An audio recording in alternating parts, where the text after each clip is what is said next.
Critical times, hindi dapat gamitin ang mainit na kaisipan na kagaya ng mga kritiko natin. Dapat balance lang ang approach natin at mahinahon. Dad, what you said inside, you say again. Ha?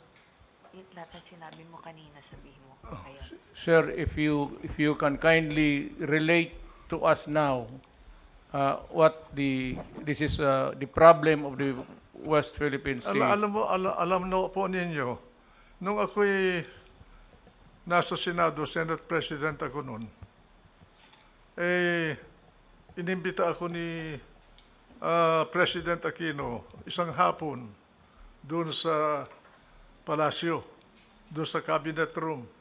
Nung dumating ako doon, ako ang unang dumating. Pangalawa, dumating si Senator Trillanes. Pareho kaming senador noon. Meron siyang ibinubulong sa akin na treason. Di ko naintindihan yung gusto niyang sabihin. Pagkatapos nung dumating na si Albert Del Rosario, kalihim ng Department of Foreign Affairs, at kasama niyang presidente, umupo sila, binibriefing kami ni Del Rosario tungkol doon sa nangyari sa Scarborough, Seoul. At mukhang nagkaroon ng alitan ang pangkat natin at ang pangkat ng China doon. Ngayon, sinabi ni Trillanes na nagpunta siya sa China at kinausap niya yung mga namumuno sa China tungkol doon sa bagay na sa problema na yon. Ako naman, bilang presidente ng Senado noon, tinanong ko sa kanya, anong karapatan mo na nagpunta sa China? Yung ba, kusang loob mo lamang ang nagpunta ron? Sabi niya, hindi. Nagpunta ako doon, may authority ako. Sinong nag-utos sa'yo na pumunta ron? Pagkatapos sumagot si Presidente Aquino, sabi niya, ako ang nag-utos sa kanya. Sinabi ko kay Presidente Aquino na dahan-dahan, Mr. President, medyo masalimuot yata yan sapagkat hindi natin alam kung anong mga pinag-usapan nila ni Trillanes doon sa mga nakausap niya sa China. Kaya mag-iingat tayo. Pagkatapos noon, si Secretary Del Rosario, binigyan ako ng sulat ni Ambassador Brady natin sa China na nagrereklamo na itong si Trillanes ay binabypass siya. Yung pala, si Trillanes ay pasok at labas sa China na tila hindi na dumadaan sa immigration dahil inuutosan yata siya ni Presidente Aquino. Kaya sinabihan ko sila na dapat huwag natin gawin yun sapagkat bansa ang nauukol dito. Nagkaroon ng mediation. Ngayon, ang mediator pala doon ay ang Amerika. Ang question ngayon na hindi ko masagot at hanggang ngayon hindi ko alam kung sino ang humingi ng tulong ng Amerika. Ang Amerika ang nag-mediate. Nagkaroon ng kasunduan dahil sa mediation ng Amerika na umatras bawat China at Pilipinas doon sa area ng Scarborough. Sinunod ng Pilipinas yung kasunduan sa ilalim ng mediation ng Amerika pero ang China ay hindi sumunod. Ngayon, ang question ko, kung ang Amerika ang naging mediator, unang question, sino ang humingi ng tulong ng Amerika? Pangalawa, bakit nung hindi tinupad ng China ang kasunduan, umatras din siya? Bakit hindi man lang pinagsabihan ng Amerika ang China na tuparin niya yung kasunduan? Ang impression ko bagay, parang ginamit lang tayo doon sa bagay na yun. Ano man na interest ang nauukol para sa Amerika, hindi ko alam. Pero ganon ang impresyon ko. Hanggang ngayon, hindi ko masagot kung bakit yung mediator natin ay hindi tayo tinulungan para tumupad naman ang China para doon sa kasunduan na umatras sila. Kaya ngayon, sila ang nakapwesto doon, tayo nawala. Yan po ang natatandaan ko na pangyayari dyan sa problema ng tinatawag natin na panatag, isla ng panatag. Senator, I would like the people to know, you have given us really almost the foundation of your talk tonight and probably your answers, na bakit pumayag ang Pilipinas na umatras tayo. And I would like to know if you know what drove Aquino to reach that decision to order the Navy to retreat. Yun daw ang kasunduan na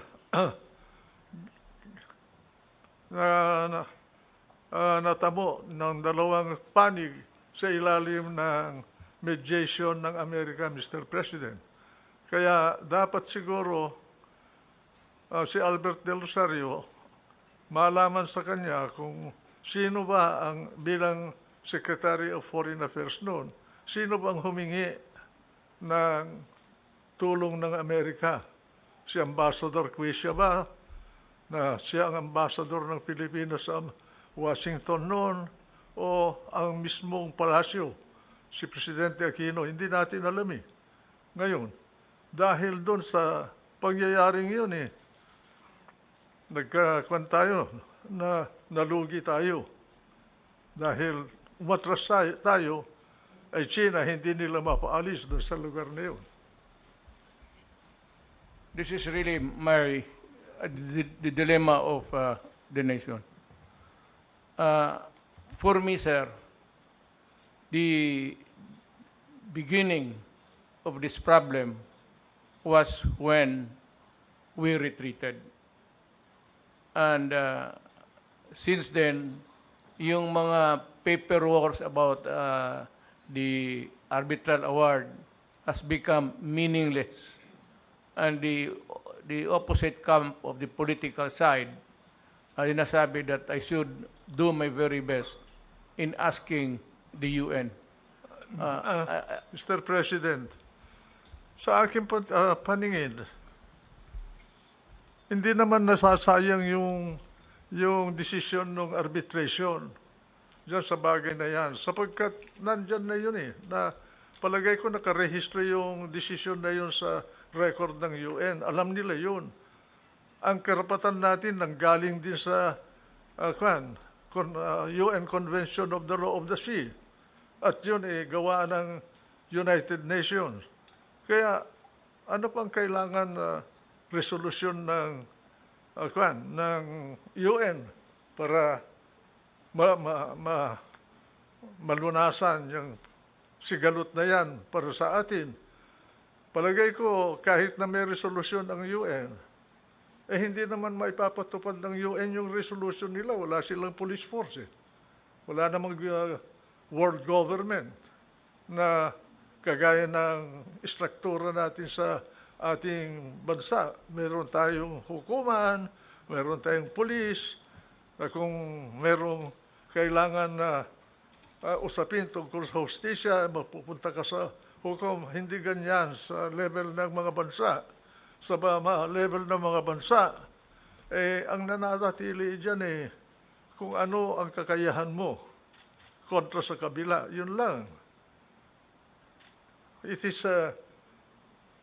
what operates in the level of nations, Mr. President, is what they call the law of nature, the law of force and nothing more. That is international law. That is what I've been telling at least our countrymen. I was frank enough in the early days, and I said that might makes it right. and we are not, unfortunately, on the side of might. So we cannot do anything because we cannot be in parity in force and in all. So we have to talk, just talk and talk until such time, by the grace of God, if there is an opportune time for all of these things to correct itself, maybe. Ang ano ko, sir, kasi ako yung sinisisi nila na bakit ko raw I will not forcefully do everything to go to the United Nations to ask the body for help. One is that I am a realist, sir. And if this question is as big as the West Philippine Sea, this will eventually reach the Security Council. Mr. President, in the first place, you were elected by the Filipino people to be the leader of this country. Nobody else can frame the foreign policy of the country except the president of this country. That is true to us and true to other countries. Not even the Supreme Court can interfere with your foreign policy. That's the highest political act of a president. And I wonder why people keep talking without understanding this system. No one else can frame or formulate the foreign policy of the Philippines except President Rodrigo Roa Duterte. That's what Not Carpio, Albert Del Rosario, or Juan Ponce Enrile. There is only one person. That's the President of the Philippines. That's what I've been telling them, sir. What could be more genuine to a title, to a right, to a claim, than the paper itself of the arbitration? Our claim springs from the UNCLOS, Mr. President. It was simply interpreted by the arbitral body in accordance with the dictum of UNCLOS. Of course, apart from UNCLOS, earlier we got involved in the West Philippine Sea because of the discovery of Tomas Cloma during the regime of President Carlos P. Garcia. And that discovery during the presidency of Carlos Garcia, nothing was done about it. And also during the time of Dadong Macapagal as President of the Philippines, because they were busy about something else in the country.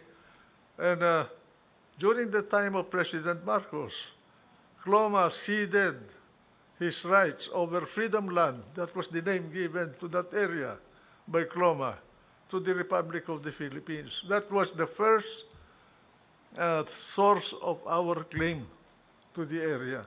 Then UNCLOS came, and it was expanded into a greater area because the UNCLOS gave us exclusive economic rights, what we call in civil law, usufructuary right over an area of a body of water, including its bottom and all the fish and wealth that you can discover there, exclusive economic right for our country.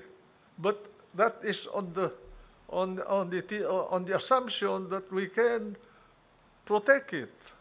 And a president of the Philippines, as a person without a strong Navy and Air Force, cannot enforce that right, no matter what how much you want to enforce it. In the same way, UN can issue a resolution, but they cannot enforce it.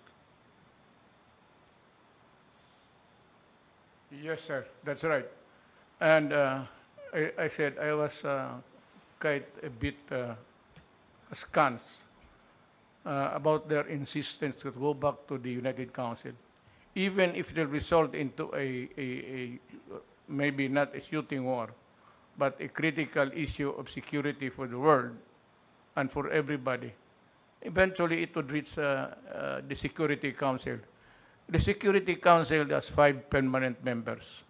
2 of them are allies, China and Russia. Each one has a veto power. I said, if I started the violence now, I said, UN will intervene, and the Security Council, America, China, Britain, France, and the United States. Mr. President, Wala. you are answerable only to history for your foreign policy. Yes, sir. Only history will judge you. And I think that history will judge you very well. If I were in your place, I would have done the same thing. What else can a president of this country do under our present national circumstance? You can shout, you can beat your breast, you can raise your fist without any backup. That is just noise. Sir, in the early days of my administration, I announced a change of the direction of our foreign policy from being pro-Western to just neutral. Just playing it safe in the meantime because there might be really a trouble brewing. So, nandito lang ako sa gitna. That's the reason why I went to China and I was prudent enough to bring along my cabinet members at the time, early days. Some of them are now here. Yung mga military, sir, General Anyo was then General Chief of Staff. Delphine Lorenzana, Secretary Lorenzana was my DND. Pati maraming Esperon was there, sir. So just to make sure. And pointedly, I said to President Xi Jinping, in front of everybody, 2 panels opposite each other. Sabi ko, Mr. President, there was a long discussion, but I said, Mr. President, I know that we have conflicting claims, but I have plans of going to the West Philippine Sea to dig my oil. At tapos, sir, ang sagot ni President Xi Jinping, almost in whisper. Parang ganito, sir, magkaharap. Sabi niya, in front of the witnesses that I brought along, just to make sure that I will be correct all the time. Be prudent about it. Sabi ko, magdig ako ng oil. Sabi niya, in whisper, Mr. President, please do not do that. Please do not do that. You will just sour up or, we have a new beginning here, new friendship found. But if you do that, he said in the almost whisper, there will be trouble. Sa totoo lang, Mr. President, ito sinasabi ko hindi dahil ako anti-American. Hindi ako po hindi anti-American. Sa mga Amerikano, marami akong kaibigan at meron akong apo na Amerikana. Ngayon, iba yung mga American citizens sa kanilang gobyerno Sa kanila, yung gobyerno nila, national interest, palagi ang pinagbabatayan nila ng galaw nila sa larangan ng relasyon ng mga bansa. Sa totoo lang, sa karanasan ko bilang Secretary of National Defense, nung panahon ni Presidente Marcos, hindi natin maasahan ang Amerika sa mga ganitong usapin. Nung Secretary of Defense ako po, nung kasagsagan ng Vietnam War ng Amerika, humihingi kami ng delivery ng Amerika ng 2,500 Armalites. 2,500 na Armalites lang po ang kailangan namin doon para labanan namin ang mga nanggugulo sa ating bansa dito sa Luzon at ganoon din sa Mindanao. Sapagkat noon, ang mga baril lang namin ay carbine at garand. At ang aming puwersa noon ay 48,000 lang po ang kabuuan ng sundalo natin. Nandyan na ang PC, nandyan na ang Air Force, nandyan na ang Army, nandyan na ang Navy, nandyan na ang Coast Guard. Ngayon, pumunta kami ni Presidente Marcos doon sa Clark Field. Isang araw, tanghali yun. Dahil dumating yung si Admiral Gaylord ng 7th Fleet na nakabase sa Hawaii. At hinihingi namin ang delivery ng 2,500 na Armalite para sa militar natin. Ay sabi niya sa akin na hindi low priority kayo sapagkat kailangan namin ng baril sa Vietnam. Sabi namin, meron kaming problema dito, kailangan namin ang ipinangako ninyo. Sa madalit salita po, hindi kami nakakuha. Kaya dahil dun sa karanasan na yun, bilang sekretaryo ng kalihim ng Department of Defense noong mga panahon na yun, minungkahi ko kay Presidente Marcos kung ganito ang trato sa atin ng Amerika, nandito ang base militar nila. May kasunduan tayo under the Mutual Defense Treaty. Hindi tayo matulungan sa 2,500 Armalite.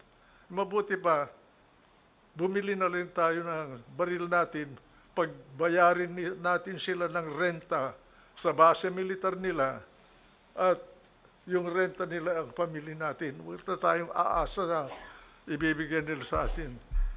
At dahil doon, ang ginawa ko, para magkaroon tayo ng baril, kinausap ko si Dr. Goh Keng Swee ng Singapore. He was my counterpart. He was the Minister of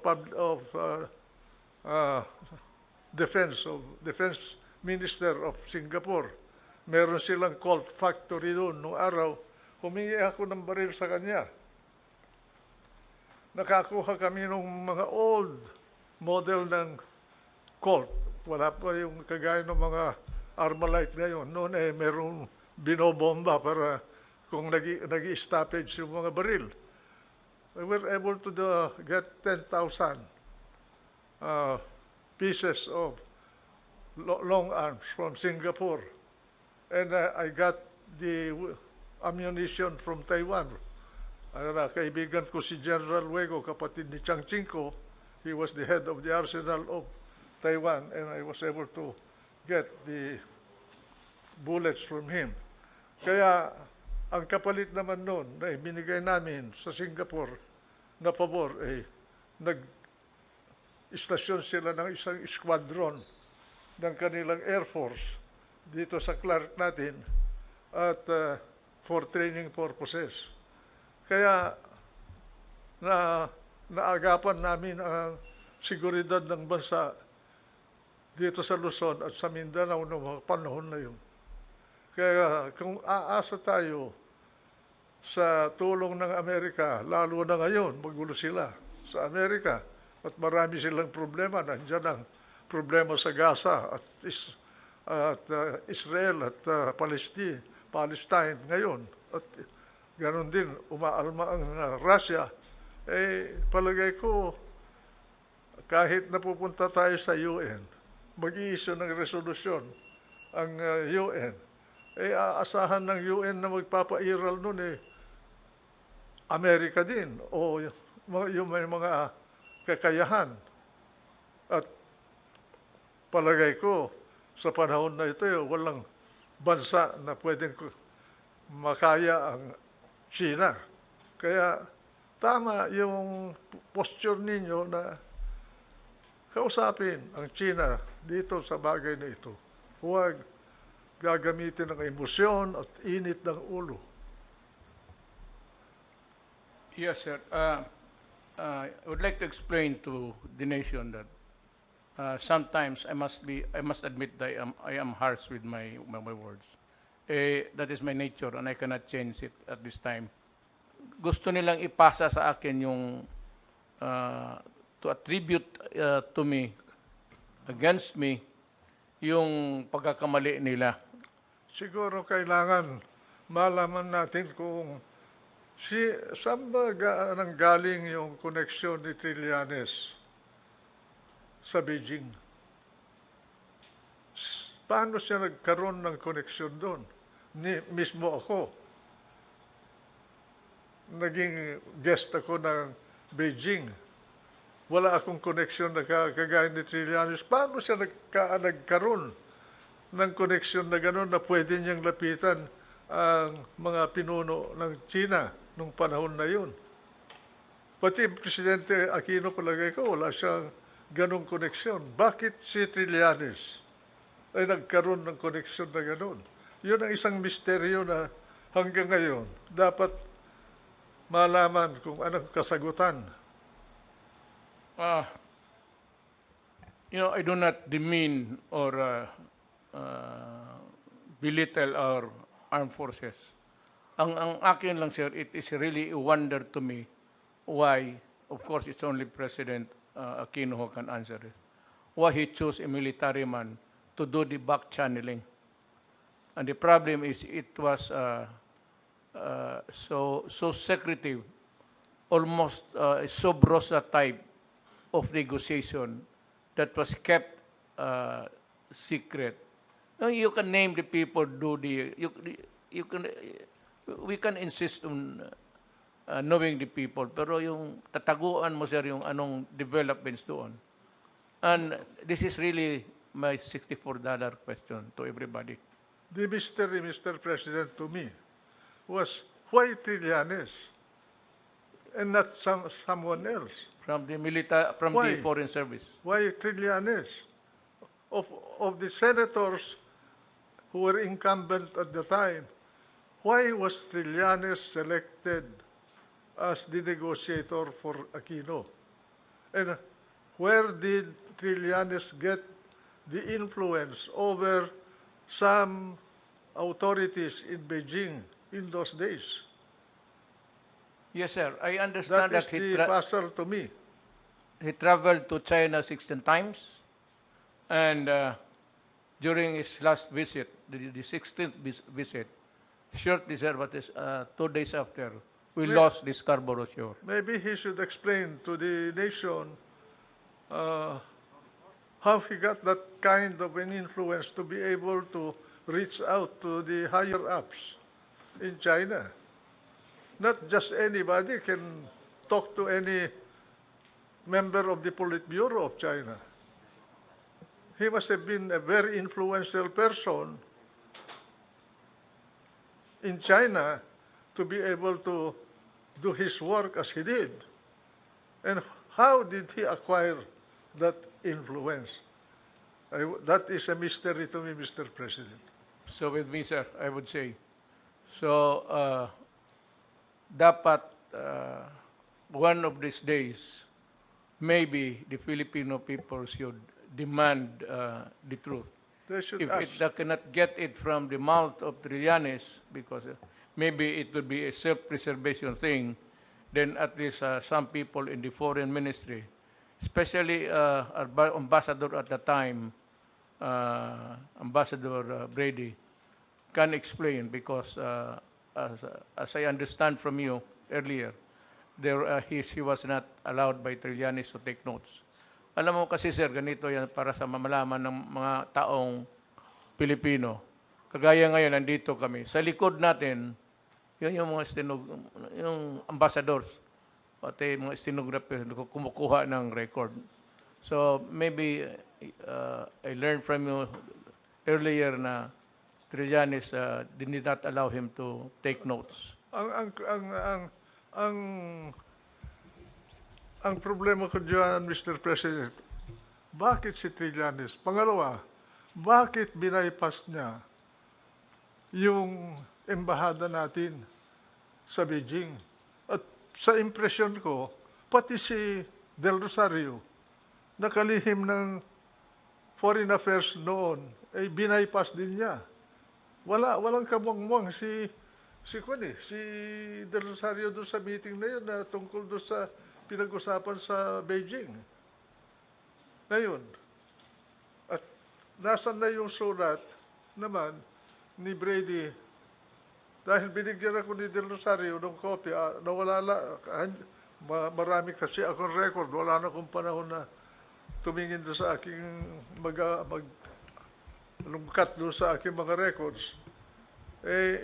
Nasa kanya yon, copy lang yung binigay sa akin eh.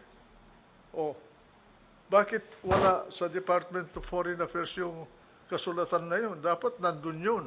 On files. Official record yun eh. You're correct, sir. Yun nga ang problema natin. There is a monkey wrench in arriving at the truth. And that is really what happened in the negotiations. And why, bakit nag-atras tayo? What prompted Aquino, or upon whose advice? Because I do not think that President Aquino would just decide on his own when he knows nothing about it, even the negotiations. So, Mr. Consino, who prompted him to arrive at that decision? Tayo ang na-11.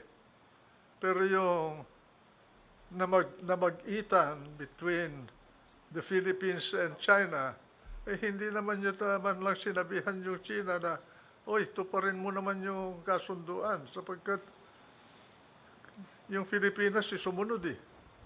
Bakit hindi ka sumusunod? Wala eh. Walang nangyaring ganun eh. Unang-una, kung basahin mo yung Mutual Defense Treaty, ang sinasakop lang nung kasunduan natin sa Amerika ay kung may atake sa ating mga fighter planes o ating mga barkong pandirigma sa Pasipiko, saka lang pwede nating gamitin yon.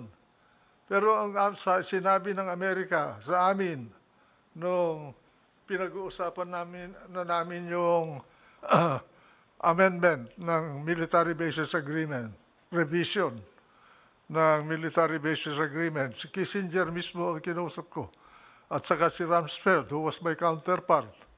And later on, Armitage also, when he was here to negotiate for the extension of the military bases. Nasabi nila, yung West Philippine Sea or South China Sea is not a part of the treaty area of the Mutual Defense Treaty.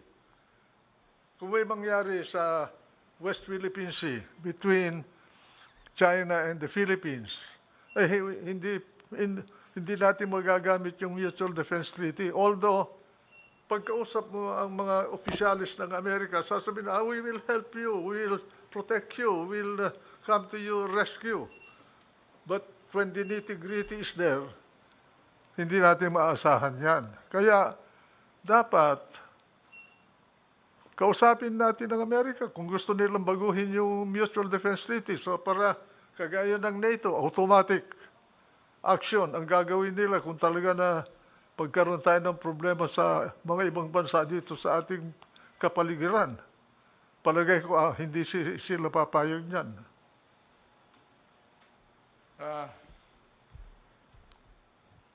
I don't know what I said. I'm just a few months away from my presidency. But I'm really greatly worried about this situation because there will be a time that we will be looking towards the resources of the South China Sea or the West Philippine Sea. There will be a time that itong oil, gas, and everything, which you said run into billions, I do not have the figures, they might take an interest on that. And that is the time when I said that there will be a real problem. Not so much now.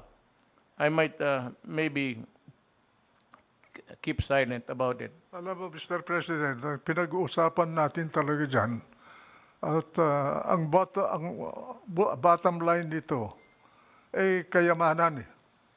Yes. Ang kayamanan na nandyan sa West Philippine Sea na yan, according to the best estimate or rather, the proven reserves of oil and natural gas sa West Philippine Sea is 7 billion barrels of crude and 900 trillion cubic feet of natural gas. That's a very big quantity. That is already proven. It's there. Ang estimate ng China, kaya ganyan ang galaw ng China dyan, ay there is a potential of 130 billion barrels of oil in the West Philippine Sea. So with that amount or volume of wealth to be harvested, I doubt whether China will easily bow to anybody without asserting its rights over the area. Apart from the fact that to China, West Philippine Sea is a very strategic route. If that area is closed or controlled by America, Japan, or any other country, China in 2 months will wither away as a nation. They will have famine, riots, they will have no economy because 80% of their energy passes through the Strait of Malacca, through the West Philippine Sea or South China Sea to China. Or even Japan will suffer also if that is controlled by someone else. That's why China is very careful not to antagonize Japan because Japan has the capability. It's the number 2 naval power on this planet at the moment, second to America. And they have nuclear capability. Because the moment China controls the South China Sea, they can isolate South Korea and Taiwan and Japan. So it's a very delicate balancing effort in this area.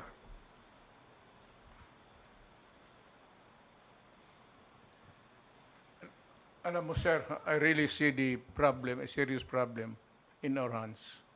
And it's quite comforting to me na malaman ko na ano ang totoo from your mouth.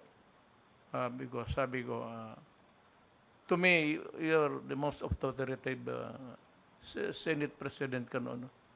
Alam mo ito lahat at dapat malaman ng taong bayan because hindi naman ako, I'm not talking about politics, I'm just talking about the behavior of some na tinitwist nila. So it could be just, I said, they want me to correct what is wrong. Ang problema niyan is the wrong started from them. So, ginagawa akong, sabi ni Quisa, niloko tayo. Kasi loko-loko ka. Bakit nagpaloko kayo? I hope that we would be able to weather any trouble with China now and in the future for as long as it is very dangerous for us to go into a kind of... From where I sit, Mr. President, I think you will be able to handle it well in the manner you are doing it now. Because we lose more if we antagonize China. We have no choice except to negotiate with China. Assuming that there's no dispute about our right over exclusive economic exploitation of our West Philippine Sea assets, still we need foreign money to make it a source of wealth for the country. Now, our choice at that point will be either go to Europe and get technology and capital to explore and exploit the energy resources of our economic zone in West Philippine Sea, or deal directly with China. China is one of the best energy explorer now on the planet. In fact, I read some books which says that China now in engineering almost surpassed MIT in the quality of their graduates. So Massachusetts Institute of they are Technology. very advanced already. So I think that as far as I'm concerned, we will not gain anything by antagonizing China. I'm not pro-China. I do not have any interest in China. But as a Filipino, I will take this position to protect my countrymen, to protect our core territory, to protect our economy. Maybe we can get better by talking with China instead of being aggressive. I do not know if it was made clear to us at that time, but in none of my many visits to China, there was a talk, but it was not really translated into a concrete agreement that maybe China and the Philippines can exploit the resources in the seabeds together. This was not clear to me at the time. It might be into the present agreements now below, but as an agreement between heads of state, there was no guarantee. It's the companies down below.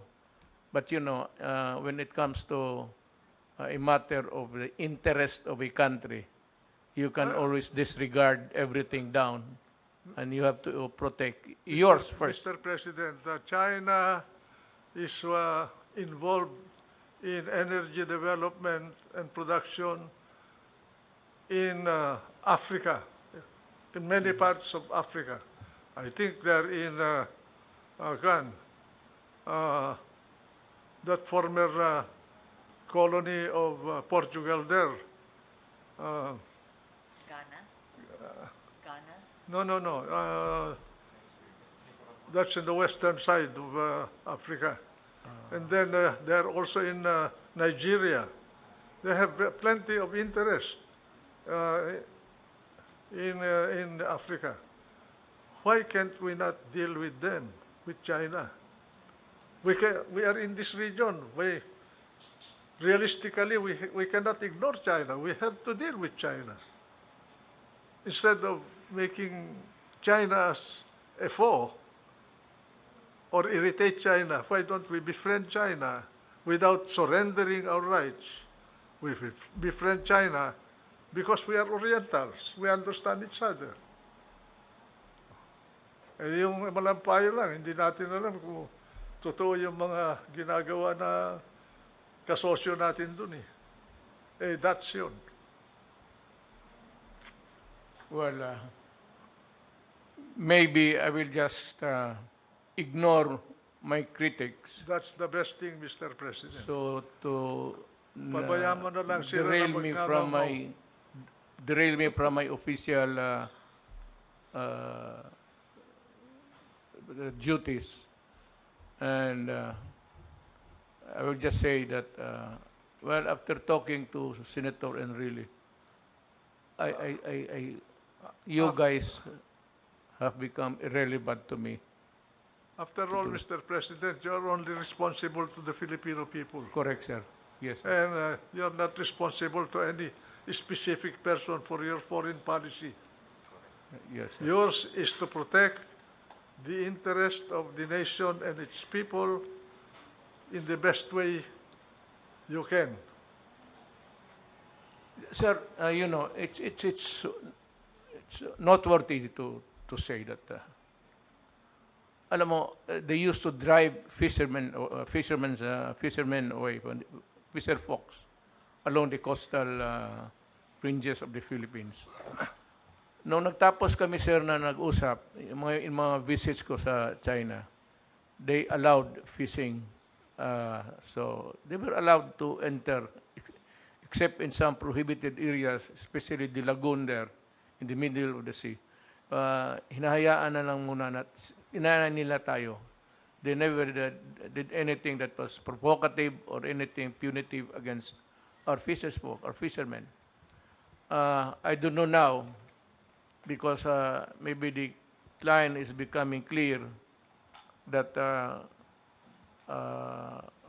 we are more not really forceful, but a little bit stronger now in our dealings with them.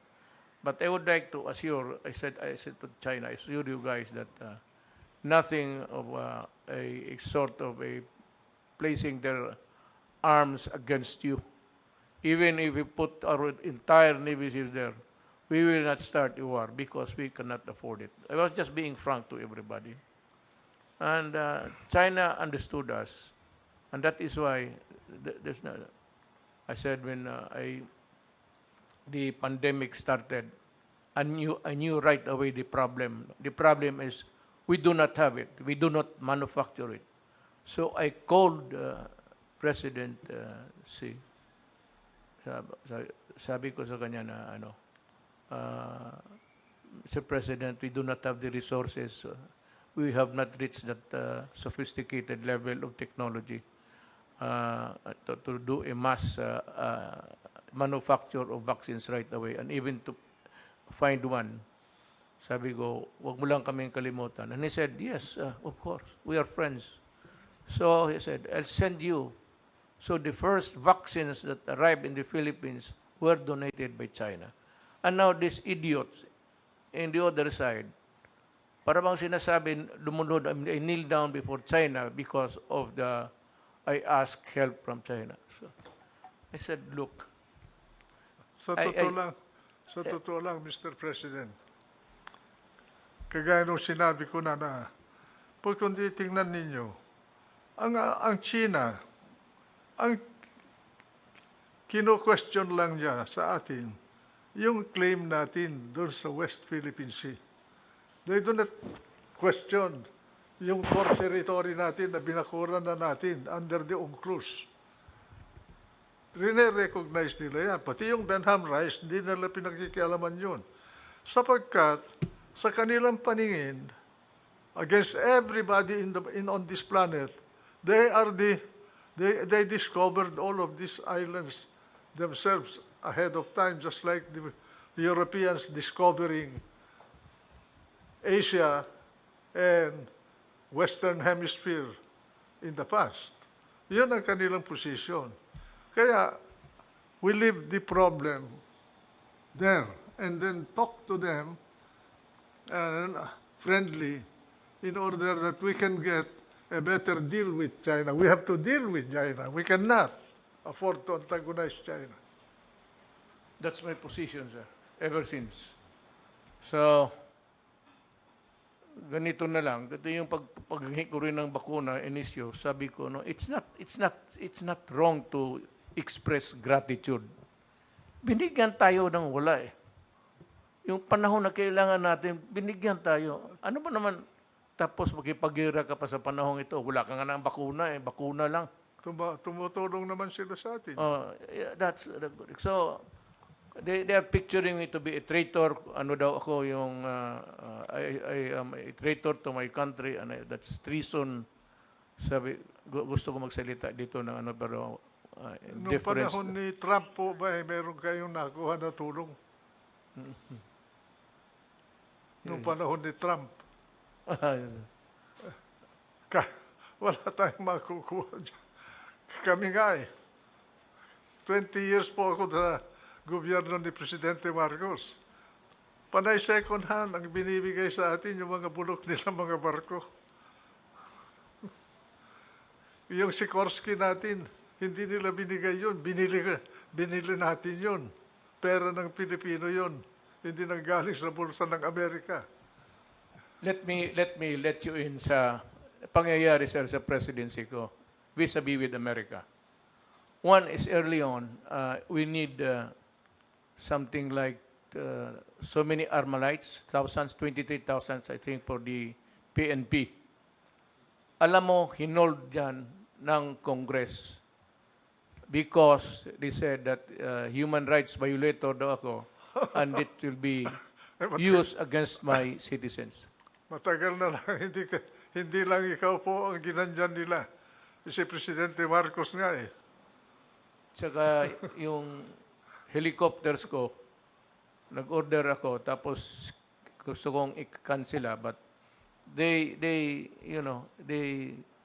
reconfigured the route of the, kasi nag-back out ako sa deal, but they were able to succeed by selling helicopters to us, Bell helicopters, but made in Poland. So, kasabi ko kasi, guys, I am not really begging you for these choppers. If you cannot give it to us without strings attached, without any criticism, I'll buy. Pero kung iba, sabi ko, I'll go to Russia and buy. So, yan ang sinabi ko sa kanila. And they softened.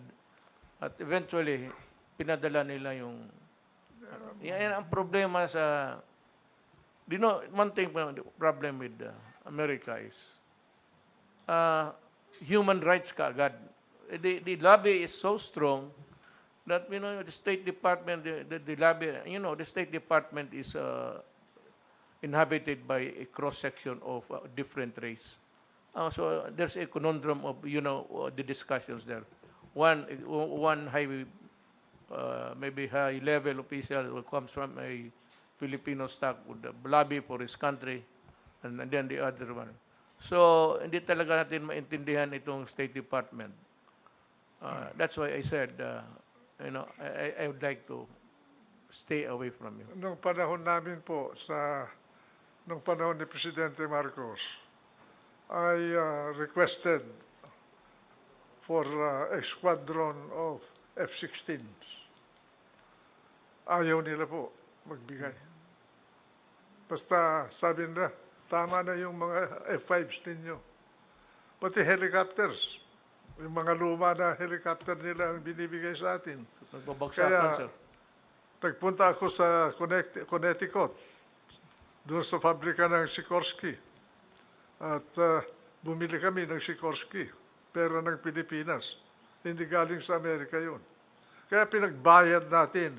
Nung araw, hindi nagbabayad ng renta ang Amerika sa base militar nila eh. Libre. Wala silang binabayaran. Kaya dahil dun sa karanasan namin, pinagbayad namin sila ng renta. At saka, nung presidente na si Cory, at matatapos ng termino ng military bases, pumunta dito si Armitage.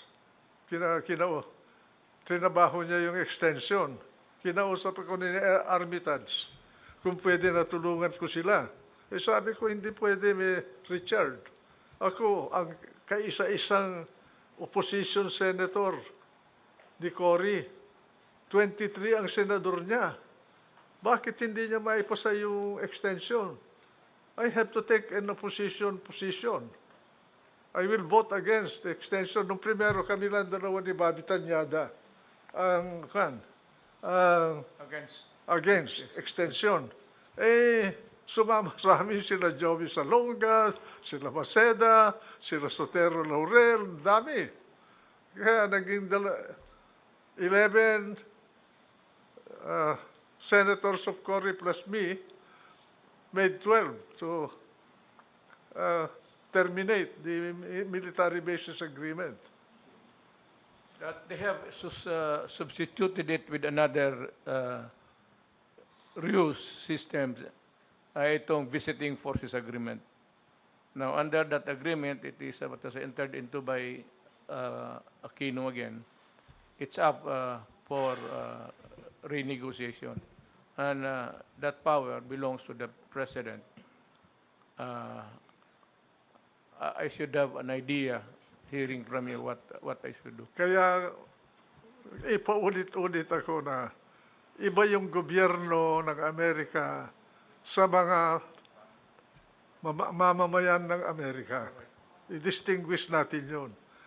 If you are dealing with the government of America, you are dealing with the bureaucracy that talks about nothing else but their core values and their national interest. Kaya human rights, democracy, I agree.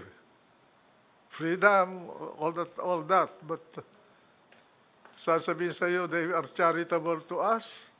Ang gobyerno nila, madidisappoint po yung mga kritiko natin just sa bagay na yan. So, this may order now to the cabinet and to all and sundry, yung talking for the government to refrain discussing itong West Philippine Sea with anybody. If we have to talk, we talk, and tayo-tayo lang, and there is one spokesman, si Secretary Harry will do it. Now you get the picture. Mr. President, if I may suggest, we get what we can get from China on the West Philippine Sea, use it to strengthen our military capability and exploit Benham rice, Philippine rice. Yes, sir. Benham rice is exclusively Philippine property. Yes, that's right, sir. I have made it clear to all, to the world, that I will not allow any intrusion there. Well, of course, the right to innocent passage is everybody's privilege. But to allow anybody even to just try to exploit or to even to look, I will not allow them to do that, because that belongs, Philippine rice belongs to the Filipino people.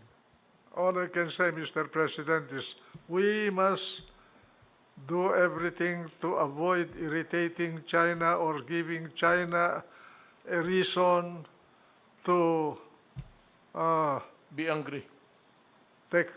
deal with our core territory, because our core territory is very important to China. It's like a fence from the Kuril down to Honshu, all the way to Ryukyu, Formosa or Taiwan, to the Philippines, all the way to Indonesia.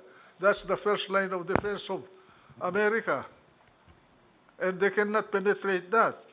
The only way for them to get out of the West Philippine Sea is either they go up over Hokkaido and exit in La Perouse Strait, or they pass through the Strait of Luzon between Taiwan and Batanes, or they pass through, they go south and veer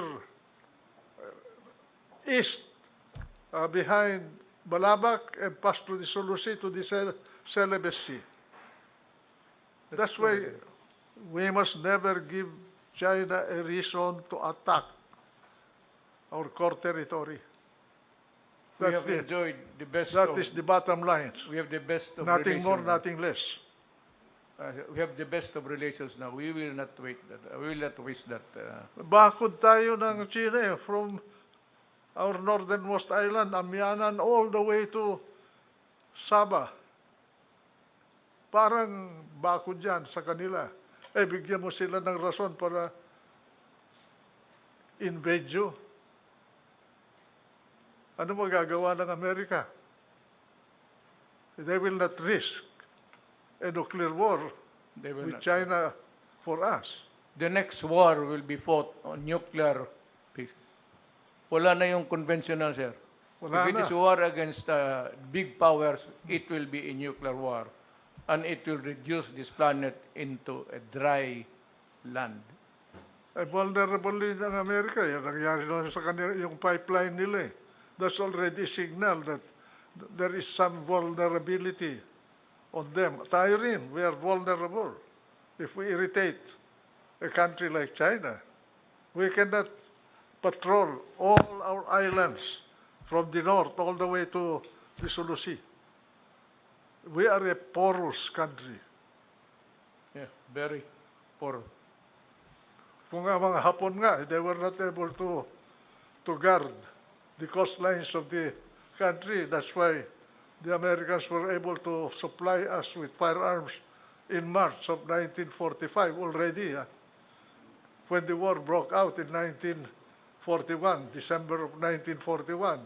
The only time the Americans came to us to help us, the guerrillas I'm talking about, was March of 1945. That's a period of agony for the country. MacArthur abandoned us. And then they wrecked Manila. They destroyed. The Japanese did not destroy Manila. It was Yes. destroyed by the The Americans. heaviest bombing to occur in Southeast Asia at that time was when they bombed Manila to rubble.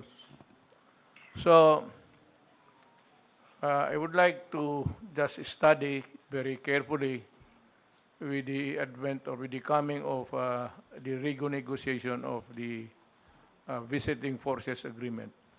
Uh, Something has got to give. It could not be nihinuhay lang sa atin. At least in my time. But I said, I made it clear that, well, I have not been to America for the longest time. The last visit was about 10 years ago, and President Trump invited me several times, but I said, for as long as you treat us like, something which is an inferior, ginagawa mo lang kaming detachment ninyo. You are making the Philippines a sort of an early warning device detachment bago mag-abot ng Amerika. And I said, this cannot happen during my time. Mr. President, critics you'll always have. If I were you, I would not mind them. Just mind history, the Filipino people. Yes, sir. So, alam ng tao ngayon bakit ako hindi sumasagot. And this is the best advice that I got ngayong gabing ito. So, it's been a long talk. Sir, I would like to thank you again Anytime, for Mr. President, Ratis et Amore. nalaman I'm at ng your beck and call. Filipino. To me, you're the only one that matters. So, if you say that I do not waste my time with them, so I will not waste my time to them. And this will be the beginning tonight, rather. Hindi na ako mag beginning tonight, Huwag hindi mo na nang ako sagutin, Mr. President. They will enjoy that if they are being answered by a president. Okay. I said, everything is clear to us. Mga kababayan ko, I do not talk fluent Tagalog, but everybody understands the Tagalog dialect. At least narinig na ninyo sa ating one of the best minds of our generations sa bunganga niya what is really the score between the salting of China and the Philippines and how we are navigating peacefully to avoid trouble with China. It is not to our advantage, as the Senator has said, that we go out and quarrel with China. Ako wala rin akong nakita. So, the Senator is one with me. I am happy that I said one of the best minds of ating generation has agreed with me. Maraming salamat po sa inyong lahat.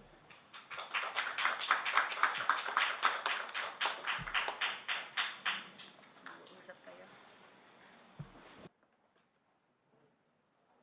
Okay na. Yung isa na lang.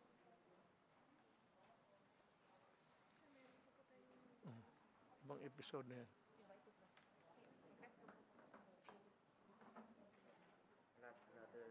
Another part na po. Another episode. Bali, isang program lang yun.